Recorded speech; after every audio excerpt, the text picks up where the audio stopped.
Hello, this is a review of the Noodler's Ink standard fountain pen, yellow color. It's a piston fill with a flex nib.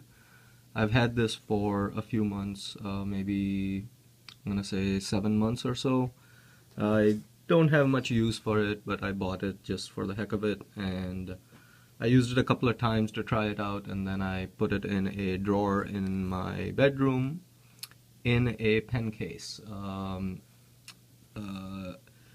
I just pulled it out today and just want to show you what happened. Now my bedroom temperature varies because of air conditioning and heat, but when I pulled it out, that is what I found. I do these videos not to criticize any pens or manufacturers or anything. I just do them to share my experiences. Sometimes I get what I consider unreasonable comments on my videos, like I should be using ballpoints, that I don't know how to use fountain pens, despite the fact that I own 30 plus fountain pens ranging in price from $10, or actually free, to $300 plus. So my goal is not, again, to criticize any company, manufacturer. It's only to share my experiences. With every pen, there are positive things and negative things, in my opinion, and I try to bring those in my videos. So I'm gonna go clean this pen, fill it with ink, and then do a proper review. So be right back. Okay, here we go. So I just cleaned this pen. I think the leak was because of the piston fill mechanism, and maybe I had too much ink in it. You know, the air in the chamber can expand, contract depending on temperature, and that's why there was a leak. I don't think it's a huge deal because it's not a leak that happened during normal use, but just something to be careful about. Having said that, any pen that leaks, probably should be careful about. Okay, so this is yellow in color, very similar to my gray pen, which is also a piston fill, but just had a standard nib.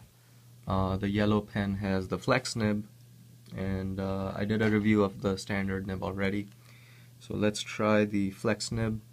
The looks of the pen, again, it's a sort of smaller size, skinny pen.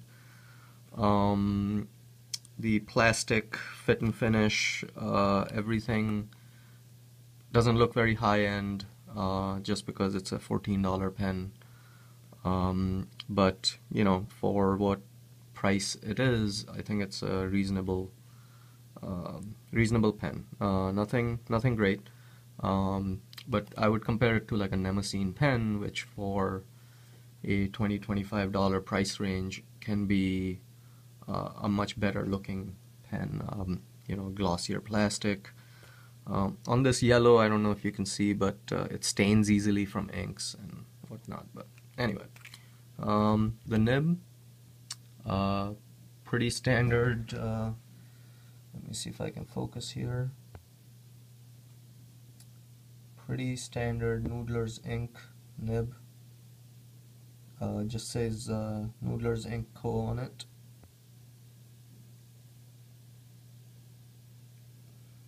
And this is a flex nib. So let's see if we can write something here. If you don't use a lot of pressure, you can do standard writing. Noodler's Ink. I have the bad black. Oh, this is out of focus. Let's see. There we go. Bad black moccasin. I don't know if there's two C's. Whatever. Ink in it. It writes kind of fine when at no pressure. So I'm gonna say it's a fine nib at no pressure. Let's try the flex capability.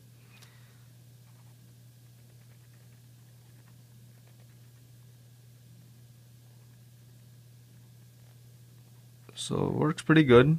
I'm trying to do this a little quick. And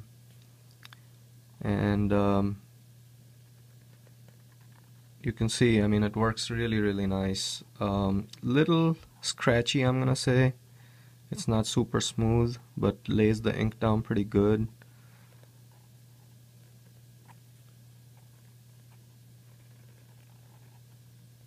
So just a little scratchy. If you don't have the right paper, I think it'll start tearing into it. But you know, you can, if you go a little faster, you could probably split the nib like that and get it really, really wide. Come back, fill it later. I think that's done. That's a done thing in calligraphy, I believe. So you can really go like that and then come back and, you know, fill it later, just to get even more line variation. So good economical flex pen. I'm quite happy with my Noodler's ink pens. You know, for general writing, again, they're not fancy or anything. The nibs are not super smooth or anything, but they're just decent writing pens. So hope you enjoyed this review. Thanks for watching.